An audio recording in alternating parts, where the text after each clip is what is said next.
Hello guys.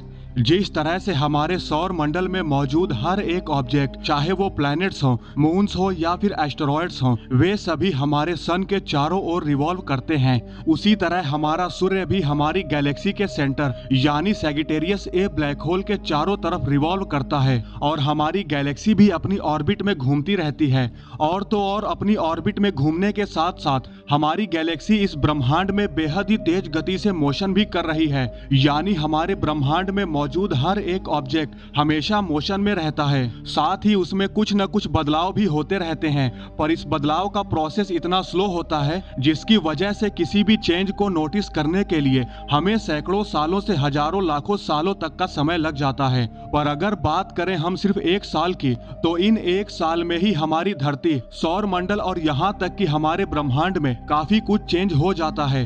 पर आखिर इन एक साल में ऐसा क्या क्या चेंज हो जाता है हमारे ब्रह्मांड में, हमारे सौर मंडल में और यहाँ तक कि हमारी धरती पर, आज की इस वीडियो में हम इसी के बारे में जानेंगे। तो आखिर तक मेरे साथ बने रहें। तो चलिए शुरू करते हैं सबसे पहले हमारी धरती से। तो गाइस, जैसा कि हम जानते हैं हमारी धरती सन के चारों तरफ रिवॉल्व करते हुए अपनी ऑर्बिट पर 360 डिग्री घूमती है, यानी कि अपनी ऑर्बिट पर जब एक चक्कर पूरा करती है तब हमारी धरती पर एक दिन पूरा होता है। पर हमारे चांद और सूर्य के शक्तिशाली टाइडल फोर्स की वजह से, खासकर हमारे चांद की वजह से, पृथ्वी के अपने धुरी पर घूमने की रफ्तार हर साल करीब 14 नैनो सेकेंड कम होती जा रही है। यानी हमारी धरती पर एक दिन पिछले साल की तुलना में करीब 14 नैनो सेकेंड बड़ा होता जा रहा है। और ये प्रोसेस आज से नहीं बल्कि ये तब से हो रहा है जब हमारा नया नवेला चांद बना था, क्योंकि चांद जब नहीं बना था तब हमारी धरती पर 6 से 7 घंटे का ही दिन हुआ करता था। लेकिन अरबों साल पहले जब चांद का फॉर्मेशन हुआ तब जाके हमारी धरती पर जो 6 से 7 घंटे हुआ करते थे, मून के टाइडल फोर्स की वजह से धीरे धीरे बढ़ते गए और अरबों सालों के इसी प्रोसेस के बाद आज धरती पर एक दिन 23 घंटे 56 मिनट और 4 सेकंड का होने लगा और साल 365 दिनों का और लीप ईयर 366 दिनों का। वैसे अगर देखा जाए तो 14 नैनो सेकंड का ये बदलाव काफी कम है, जिसका हम पर कोई भी असर नहीं होता है। पर अगर ऐसे ही ये आगे भी जारी रहा तो अगले करीब 40 लाख सालों में हमारे एक साल में एक दिन और ऐड हो जाएगा और पृथ्वी पर एक दिन 366 दिनों का और लीप ईयर 367 दिनों का हो जाएगा। अब बात करते हैं हमारे एकमात्र नेचुरल सैटेलाइट चांद की। तो गाइस, एक शोध में पता चला है कि हमारा चांद हर साल पृथ्वी से दूर होता जा रहा है और इसका जिम्मेदार माना गया है हमारे धरती के अपनी धुरी पर घूमने की रफ्तार के धीरे धीरे कम होने को, जिसकी वजह से इसका एंगुलर मोमेंटम कम होता जा रहा है, जिससे पृथ्वी के एंगुलर मोमेंटम और टाइडल फोर्स की वजह से ही हमारा चांद हर साल हमसे करीब 4 सेंटीमीटर दूर जाता जा रहा है। वैसे तो हमारे चांद के साइज के सामने ये दूरी काफी छोटी है, पर अगर चांद हमारी धरती से ऐसे ही दूर जाता रहा तो आने वाले कुछ बिलियन सालों में ये हमारे धरती के ग्रेविटेशनल फोर्स की पकड़ से दूर चला जाएगा। यानी आने वाले कुछ बिलियन सालों के दौरान हमारा चांद हमारी धरती का चक्कर लगाना बंद कर सौर मंडल और इस विशाल ब्रह्मांड में अंतहीन सफर में निकल जाएगा। अब बात करते हैं हमारे सौर मंडल के मुखिया सन की। तो गाइस, हमारा सन हर साल अपने अंदर मौजूद हाइड्रोजन को फ्यूज करता जा रहा है, जिसकी वजह से इसका कोर और भी हैवी होता जा रहा है, जिसे स्टेबल रखने के लिए हमारा सूर्य हर साल पिछले साल की तुलना में ज्यादा हाइड्रोजन को हीलियम में फ्यूज कर रहा है, जिसकी वजह से हमारा सूर्य हर साल पिछले साल की तुलना में 1% के अरबवें हिस्से जितना गर्म और साइज में और बड़ा होता जा रहा है। भले ही हमें ये बदलाव काफी कम लगे, जिसका हम पर लगभग न के बराबर ही असर होता है,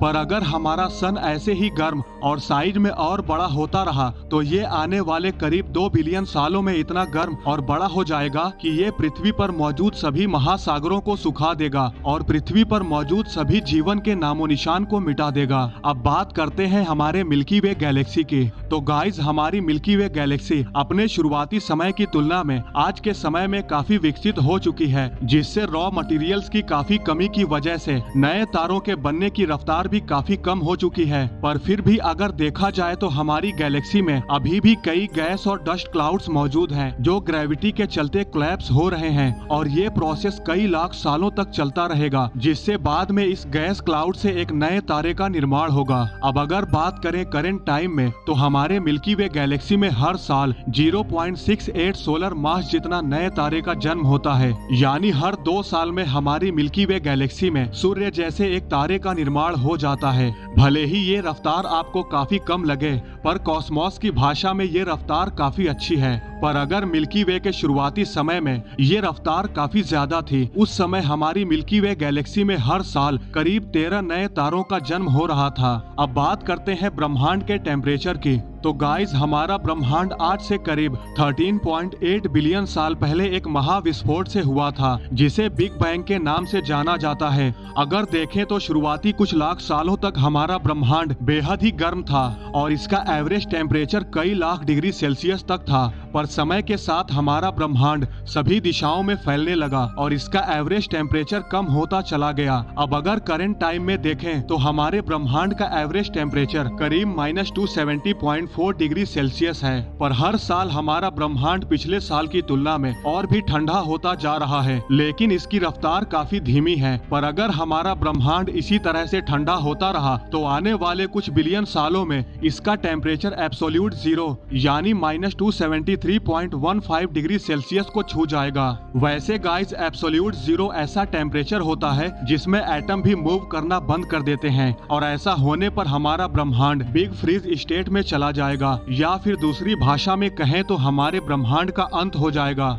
अब बात करते हैं हमारे ब्रह्मांड के साइज की। तो गाइस, ऐसा माना जाता है कि हमारा ब्रह्मांड अपने शुरुआती समय में एक छोटे से एटम जितने हिस्से में समाया हुआ था, पर आज से करीब 13.8 बिलियन साल पहले इस छोटे से बिंदु में एक धमाका हुआ और हमारा ब्रह्मांड अस्तित्व में आया। और तब से लगातार हमारा ब्रह्मांड लगभग प्रकाश की गति से सभी दिशाओं में फैलता जा रहा है। वैज्ञानिकों ने अनुमान लगाया है कि हमारा ब्रह्मांड हर साल 6.5 लाइट ईयर्स जितना सभी दिशाओं में फैल रहा है, यानी हर साल हमारे ब्रह्मांड में करीब 170 सेक्सटिलियन क्यूबिक लाइट ईयर्स जितना हिस्सा ऐड होता जा रहा है। ये एरिया इतना विशाल है कि इसमें हमारी मिल्की वे गैलेक्सी जैसी करीब 850 गैलेक्सीज फिट हो सकती हैं। अब बात करते हैं हमारे ऑब्जर्वेबल यूनिवर्स की। तो गाइस, जैसा कि मैंने पहले आपको बताया कि हमारा ब्रह्मांड प्रकाश की गति से सभी दिशाओं में फैल रहा है। ऐसे में हमसे कई बिलियन लाइट ईयर दूर मौजूद गैलेक्सीज हमसे और भी ज्यादा दूर जा रही हैं। पर अगर देखा जाए तो हमारा ऑब्जर्वेबल यूनिवर्स यानी जहां तक हम देख सकते हैं वो सीमित है। हम केवल कुछ बिलियन लाइट ईयर दूर मौजूद गैलेक्सी का ही अध्ययन करने में सक्षम हैं। ऐसे में सीधी भाषा में कहा जाए तो ये सभी गैलेक्सी धीरे धीरे हमारे ऑब्जर्वेबल यूनिवर्स से बाहर जाती जा रही हैं, यानी हमारे देखने की सीमा जहां तक हम देख सकते हैं उससे बाहर निकलती जा रही हैं। वैज्ञानिकों ने अनुमान लगाया है कि हर साल करीब 20 मिलियन नए तारे या लगभग छोटी ड्वार्फ गैलेक्सी हमारे ऑब्जर्वेबल यूनिवर्स से बाहर जा रही है, जिसको हम कभी भी अध्ययन नहीं कर पाएंगे। वैसे गाइस, इस विशाल ब्रह्मांड के उम्र के सामने हम इंसानों का अस्तित्व लगभग न के बराबर है, और उसमें भी हम इंसानों ने केवल कुछ सैकड़ों सालों पहले ही